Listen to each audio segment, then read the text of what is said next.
Welcome friends. School service কমিশনের নবম দশমে যারা ওয়েটিং লিস্টে আছেন সেই সমস্ত প্রার্থীদের জন্য আজ একটি অত্যন্ত সুন্দর খবর এসেছে।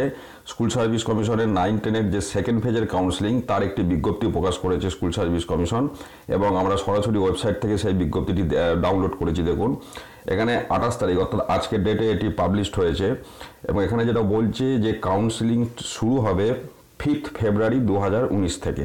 যারা ওয়েটিং লিস্টে আছেন এসএসসি 9-10 অর্থাৎ নবম দশমে তাদের কাউন্সেলিং শুরু হবে 5 ফেব্রুয়ারি 2019, এবং কারা এলিজেবল হলেন বা কি কবে কাদের কাউন্সেলিং হবে সেই শিডিউল কিন্তু এখনও জানানো হয়নি। সেটি এসএসসির ওয়েবসাইটে খুব দ্রুত দেয়া হবে এমনটাই কিন্তু বিজ্ঞপ্তিতে বলা হয়েছে। অর্থাৎ আপনারা এবার মাঝে মাঝে একটু খেয়াল রাখবেন, এসএসসির ওয়েবসাইটে একটু চোখ রাখবেন যে কবে এরপর কাউন্সেলিংয়ের যে শিডিউল সেটা কবে পাবলিশ করা হবে এসএসসির ওয়েবসাইটে, সেটা একটু লক্ষ্য রাখবেন এবং সেই মোতাবেক আপনারা কাউন্সেলিংয়ে অংশগ্রহণ করবেন। ধন্যবাদ।